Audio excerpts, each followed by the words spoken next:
Bonjour. Pour la troisième étape concernant la stoichiométrie, on va commencer avec un petit rappel sur la concentration molaire. D'accord? La concentration molaire, c'est un nombre de moles de soluté donné en mol. C'est une concentration, donc on peut parler ici d'une solution. C'est une concentration qui est donnée en un nombre de moles pour un volume, et le volume doit toujours être en litres. Ça, c'est bien important. Puis le soluté, au lieu de le donner en grammes, ben, on va le donner en un nombre de moles. Ça va faire que, évidemment, les unités pour ma concentration molaire, ça va être des moles par litre. OK? Ça, c'est bien important parce que nous, ce qui va nous intéresser dans notre calcul ici, ça va être d'obtenir un nombre de moles quand on connaît le volume de la solution et qu'on connaît sa concentration molaire. Donc, si on regarde le problème que j'ai ici, le bécher que j'ai à droite, c'est de l'acide sulfurique aqueux, donc qui est dissous dans l'eau. La concentration molaire, c'est 5 moles par litre. Donc, dans un litre de cette solution-là, mettons qu'on en aurait un litre, il y en aurait 5 moles d'H2SO4. Mais le volume qu'on a présentement, c'est 350 millilitres. Puis ça, il va falloir le mettre en litres. Donc, ma formule, c'est la suivante. C'est la concentration molaire, nombre de moles par le volume. Et si je voulais trouver le nombre de moles qu'il y a dans mon 350 millilitres, donc, dans un litre, j'en aurais 5 moles, mais dans 350 millilitres, combien j'en ai? Bien, je fais simplement isoler ma formule, c'est-à-dire que j'isole mon nombre de moles en multipliant la concentration molaire par le volume. Et bon, la concentration molaire, c'est 5 moles par litre. Le volume, c'est 350 millilitres, qui est 0,35 litres. Donc, le nombre de moles, c'est 1,75 moles de H2SO4. C'est pas plus compliqué que ça, tout le monde. La formule que je fais en jaune ici présentement, là, elle, là, quand on de multiplier la concentration molaire par le volume, on va faire ça souvent dans les problèmes de stoichiométrie, où est-ce qu'on vous donne un volume et une concentration molaire. On va simplement multiplier les deux pour obtenir un nombre de moles. Puis à partir d'un nombre de moles, ben, ça, on le connaît. Si je sais que, mettons, le H2SO4, je suis capable d'aller voir dans le tableau périodique. Je trouve que ça pèse 98,09 grammes par mol. Donc, 2 fois l'hydrogène, plus le soufre, plus 4 fois l'oxygène. Ben, à partir de la concentration molaire, pardon, excusez-moi, à partir de la masse molaire moléculaire et du nombre de moles, ben, je peux trouver il y a combien de grammes là-dedans, combien ça correspond à combien de grammes. Je multiplie mon nombre de moles, comme on l'a vu, par la concentration, c'est-à-dire, excusez-moi, la masse molaire moléculaire. Et je trouverai dans ce cas-ci 171,66. Ça, c'est pas la réponse que la calculatrice va vous donner, mais comme je vous ai déjà dit, on va nous arrondir à toutes les fois qu'on a un chiffre à plus de 3 à plus de 2 chiffres après la virgule, on va arrondir au centième, donc on va arrondir ici. Donc, ça, c'est un petit rappel. Maintenant, comment ça se traduit dans un problème de stoichiométrie? Ben, nous, ce qu'on a vu jusqu'à maintenant, c'est qu'on fait des proportions en mol. D'accord? Donc, j'ai mis une équation chimique, j'ai mis des lettres à la place des molécules, ça va être plus simple. Si je voulais mettre en parallèle le B et le C, ben, nous, ce qu'on a vu jusqu'à maintenant, c'est que, ben, on fait, par exemple, dans ce cas-ci, on fait 3 mols de B pour 1 mol de C. Et on n'oublie pas que dans ce que j'ai encadré en rouge ici, puis que je vous refais en vert, là-dedans, on ne met que des moles. Très important. La règle de proportion ne se fait pas en un nombre de grammes. Elle se fait pour un nombre de moles. Alors, si on n'a pas un nombre de moles, puis on aurait par exemple une quantité de grammes de la molécule C, bien, on transformerait la quantité de grammes avec la masse molaire moléculaire de la molécule C. On trouverait un nombre de moles. On viendrait le placer ici et ça nous donnerait une certaine quantité de moles de B. Ça va? Donc, ça, c'est ce qu'on a fait jusqu'à maintenant. La seule chose qu'on va rajouter, puis là, évidemment, bon, je ne vais pas trop en parler, mais évidemment, on pourrait transformer le nombre de moles en un nombre de grammes, comme je viens de le mentionner. La seule chose qu'on va rajouter, tout le monde, c'est que maintenant, il y a deux façons de trouver un nombre de moles. Soit je trouve un nombre de moles avec la masse en grammes puis la masse molaire moléculaire, ou soit je peux trouver aussi un nombre de moles si je connais la concentration molaire et le volume en litres. Donc, ce que je vais faire, c'est que je vais multiplier simplement la concentration molaire par le volume, puis je vais trouver le nombre de moles. Donc, deux façons de trouver le nombre de moles, comme j'ai dit, à gauche, la formule qu'on connaît, mais là, on en introduit une autre, c'est si on connaît la concentration molaire et le volume. Bon, on va se faire deux exemples, puis vous allez voir, ça va devenir très clair. Ici, vous avez à faire la réaction, c'est intéressant, et ensuite l'équilibrer. Il est possible de neutraliser de l'acide chlorhydrique. On sait que ça va commencer avec un H, vu que c'est un acide. Chlorhydrique, c'est HCl. Si vous ne savez pas c'est quoi, vous allez voir votre ami Google, il va vous dire ça. Tapez acide chlorhydrique, formule. Cette neutralisation, excusez, avec du dihydroxyde de calcium, donc j'ai du HCl, avec du dihydroxyde, donc dihydroxyde va être placé en deuxième, j'en ai deux, de calcium, donc calcium, Ca. Cette neutralisation produit un sel, le dichlorure de calcium, donc du CaCl. Cl2, dichlorure de calcium, et de l'eau, H2O.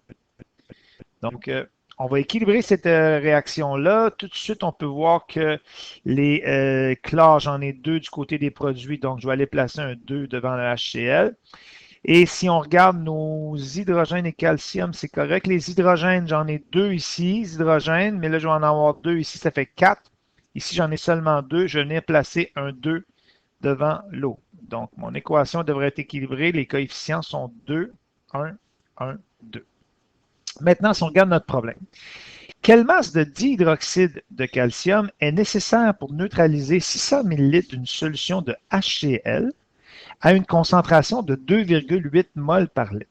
Bon, première chose, de quoi on parle? On parle de dihydroxyde de calcium, puis on parle de HCl. On va commencer par établir la relation stoichiométrique entre les deux. Donc, dihydroxyde de calcium, CaOH2, une fois comme ça, avec le HCl. C'est bien. On regarde, c'est le même début, mais comme un problème de stoichiométrie, on regarde quels sont les coefficients. Donc, CaOH2, ce serait 1 mol. Et pour le HCl, j'aurais 2 mols. Donc, 1 mol pour 2 mols. On se souvient, là-dedans, on peut juste mettre des mols. D'accord? Vous ne pouvez pas mettre autre chose qu'une quantité de mols là-dedans. Sauf que ici, pour le HCl, on vous donne un volume pour le HCl, neutraliser 600 ml du HCl, donc autrement dit 0,6 litres, et on vous donne la concentration molaire. D'accord? Donc, ce qu'on va faire, c'est qu'à partir de la concentration molaire du HCl, qui est de 2,8 mol par litre, voilà, et de son volume de 0,6 litres, on n'oublie pas de mettre toujours 100 litres, on va aller trouver le nombre de moles auquel ça correspond, cette affaire-là, puis on va venir le placer ici. On va venir le placer ici, juste là. D'accord? Donc, pour calculer ça, comme on l'a mentionné, ben, le nombre de moles, on va simplement multiplier la concentration molaire par le volume. Donc, concentration molaire 2,8 mol par litre. On écrit les unités dans les calculs, multiplié par 0,6 litres. Et ça, je vais trouver 1,68 mol de HCl. Alors, je vais venir placer mon 1,68 mol ici. Et là, tout ce que je vais faire, ben, je vais trouver, ça correspond à quelle quantité de mol, ça? De CaOH2, donc 2 fois moins, ça va être 0,84. 0,84 mol de CaOH2. Puis à partir de là, c'est la même chose qu'on a fait que d'habitude. C'est-à-dire que mon 0,84 mol de CaOH2, je vais le ramener ici, puis je vais aller trouver c'est quoi la quantité de grammes. Donc, on vous a demandé quelle masse de dihydroxyde de calcium. Donc, on veut savoir combien de grammes. Bien, là, on vient de vous dire que, excusez-moi, on vient de vous dire que le nombre de moles de CaOH2, ça va être 0,84, donc 0,84 mol de CaOH2. Puis on fait comme d'habitude, on va aller voir la masse molaire moléculaire du CaOH2, c'est 74,10 grammes, 74,10 grammes par mol. Et là, ben, pour trouver la masse, toujours la même chose. Je vais simplement multiplier mon nombre de moles par la masse molaire moléculaire, donc 0,84 mol, multiplié par 74,10 grammes par mol. Et je vais trouver une masse de 62,24 grammes, 62,24 grammes de CaOH2, tout simplement. Désolé pour l'écriture. Donc, c'est la façon qu'on fonctionne. Fait que la seule chose qui est nouvelle ici, là, je vous le fais en bleu, là, c'est ça. C'est la seule petite affaire qui est nouvelle. Le reste, là, c'est tout pareil. Cette formule-là, on la connaît. Trouver la masse molaire moléculaire, on est capable avec le tableau périodique. Puis, c'est le même principe. Si vous voulez, on peut en faire un deuxième. On vous dit quelle quantité en grammes, donc on va chercher une masse en grammes, est produite par la neutralisation de 400 ml de CaOH2. Donc, je parle du CaOH2. Et à une concentration de 0,65 mol. Donc, on vous parle du sel. Si vous regardez là-dedans le sel, le métal non métal, on l'a nommé dans le problème, c'est le CaCl2. Donc, les deux choses qu'on va mettre en proportion stoichiométrique, c'est le CaCl2 et le CaOH2. CaOH2.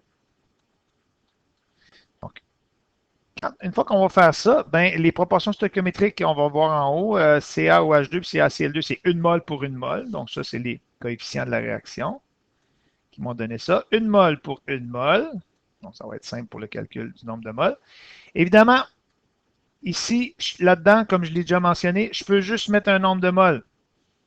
Pour le CaOH2, je connais le volume de la solution. J'en ai 0,4 litres, important de le mettre en litres, de CaOH2. Donc, c'est une substance qui est aqueuse. La concentration molaire, c'est 0,65 mol par litre. Et le nombre de moles auquel ça correspond, ben, je peux le trouver ça en faisant ma concentration molaire multipliée par le volume. Donc, tout ce que je vais faire, c'est 0,65 mol par litre multiplié par 0,4 litres. Et je vais trouver que j'ai une quantité de mol de CaOH2 qui va être de 0,26 mol. 0,26 mol de, là je l'écris, de CaOH2. Donc, je suis allé voir dans le tableau périodique, excusez-moi, pas du tout. CaOH2. Donc, c'est ça. Donc, 0,26. Je viens le porter ici. Donc, 0,26 mol de CaOH2. Ça va correspondre évidemment à la même quantité de mol, vu que c'est 1 mol pour 1 mol. Donc, 0,26 mol de CaCl2.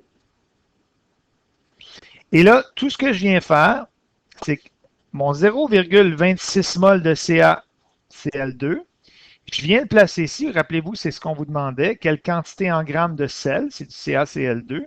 Donc, mon nombre de moles, je viens le transporter ici. 0,26 mol de CaCl2. La masse molaire moléculaire, donc je prends le tableau périodique, 2 fois le chlore plus le calcium, c'est 74,10 grammes. Excusez-moi, pas du tout. C'est 110,98 grammes par mol. 110,98. Excusez-moi. Voilà, 110, je finis par l'avoir. 98 grammes par mol. Bon, OK. Et pour trouver la masse en grammes, encore une fois, je multiplie le nombre de moles par la masse molaire moléculaire. Donc, ça va me faire 0,26 mol multiplié par 110, excusez pour l'écriture, je ne sais pas ce qui se passe, 98 grammes par mol. On va l'avoir, grammes par mol.